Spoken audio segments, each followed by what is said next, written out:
Welcome to my Dialysis Life. I am Robert.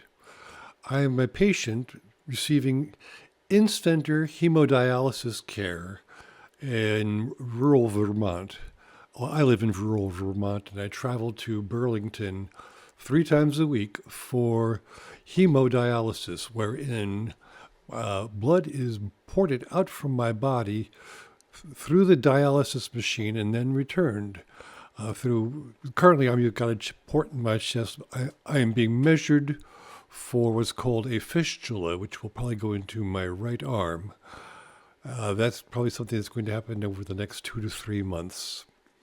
This channel is to tell you what it's like to be a patient receiving dialysis. I'm going to give no medical information here because anything I talk about here will be colored by my experience as a patient. And that experience includes having a one-of-a-kind diagnosis. Fortunately for me, dialysis does treat the disease I have. And fortunately for many people, it does that. About 80% of people receiving dialysis are getting in-center hemodialysis. So, this first episode, I will be talking about a general set of topics, 3 of them majorly, and then I will go to detail in each of the 3, and then ask you to come back and listen to future episodes. I'm also going to ask you to like and subscribe and comment and enable notifications, because this channel has a very small chance of returning any money. I just don't want to go too broke doing it. And if there's an achievable financial goal to offset the expenses, I'd like to inch in that direction. And those 4 magic things that eBay likes will make a difference. To communicate to me and this channel, please send emails to mydialysislife@gmail.com. Again, that's mydialysislife@gmail.com. So why no medical advice? It's primarily because I have no medical training.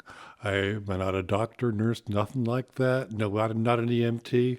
I've taken a couple life-saving courses, so I might be able to muster up some fairly decent CPR, but that's the limit of it. Other than that, I've got nothing that's going to help your medical situation.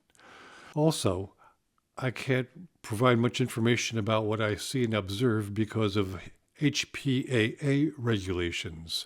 I can't film or record within the treatment area, and considering the priority on patients' privacy, that is quite agreeable, but also necessary and somewhat debilitating for creating content here, of course.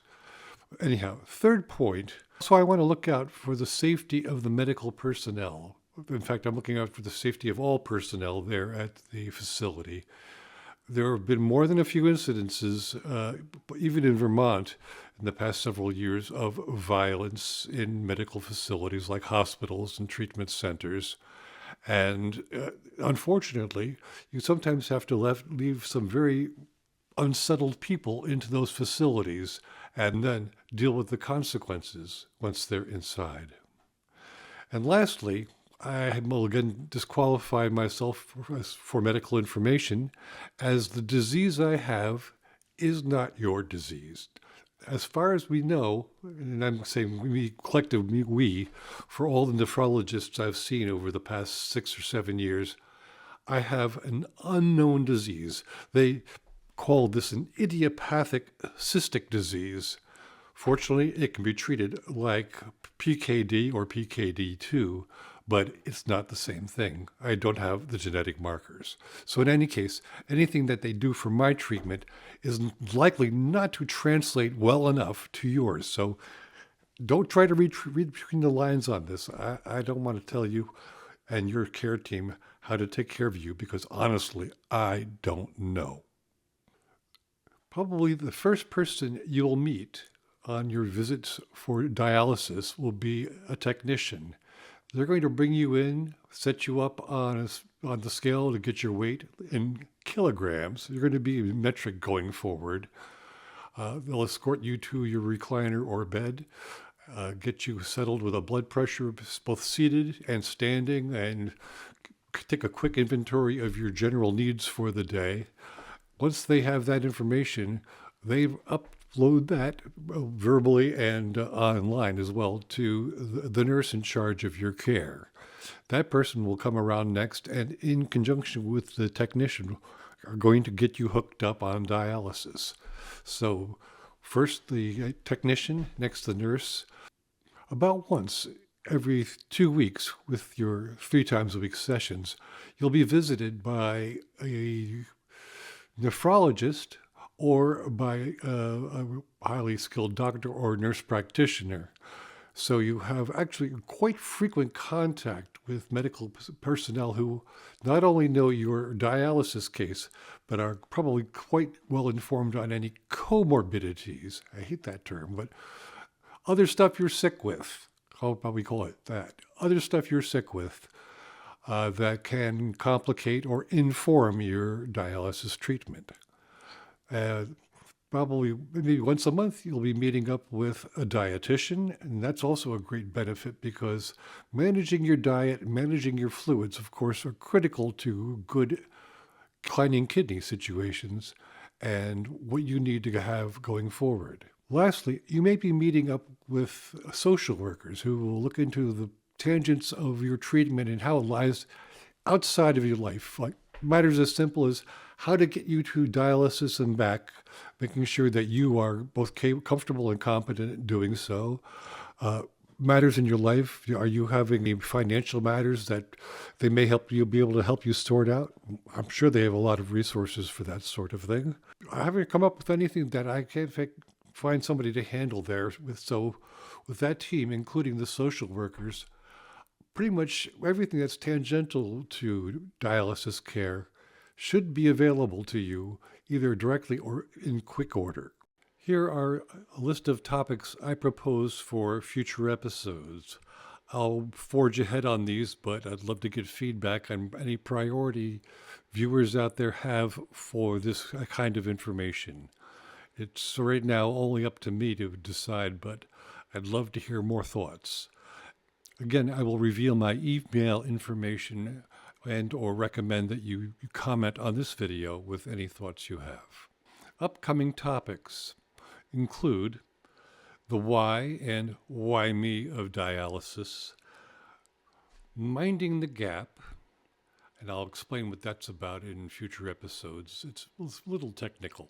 We'll also talk about what you can and cannot do while you're in a recliner, both technically and functionally, and as well as logistically. So I've spoken about your care team, and I'll go into them in further detail in future episodes, probably more on a discipline by discipline basis. We'll speak about commuting and how that can affect you in your recovery. I'll talk about things that resemble exercise. And we'll talk about things that resemble exercise. I'm going to explain what it's this deal with the mandola. You haven't seen it yet, but coming soon. I'm going to talk about kidney cure scams, which now that I'm out here facing outwards, I expect they'll be coming to me lock, stock, and barrel. I've written an essay on the scientific method, so I look forward to examining anything that comes this way, but I will only be giving it as much shrift as its scientific underpinnings reveal. I'll talk about things I bring with me to dialysis, the whys, the wherefores, and the connectivity thereto. I will talk about recliner-compatible entertainment, media, toys like a Nintendo Switch, wonderful little gadget. I'm going to speak about the 4 in 7 proposition. That again is another abstraction which I may delay for later on when everybody's in a more philosophical mood. Right now, we're just working through the day-to-day. And I'd like to talk about my fellow patients and why, again, their privacy, as well as of the staff, are of paramount importance. And of course, I want to talk about anything else that you all think we need to talk about. Email me at mydialysislife@gmail.com. I'm Robert. You'll be able to get right to me that way, and I can't guarantee a response, but I will certainly be doing all the reading I can for people feeding back to this channel. Should this channel grow to the point where somehow YouTube affords me some income and return for my efforts, I would apply that to doing things such as acquiring manuals for dialysis devices, if you'd like to get scholarly reports on dialysis through medical journals that I currently cannot afford because I'm not a medical practice. I'm a guy talking to you from the lower level of my home. So if I do come up with an income, it's going to be spent for those kinds of things that will further dissemination of knowledge about kidney dialysis.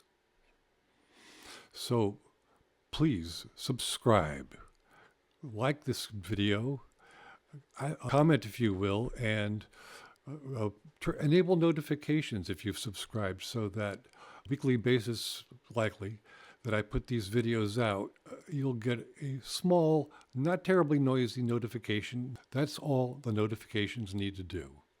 So thank you for listening this far. Let me know how I can help you.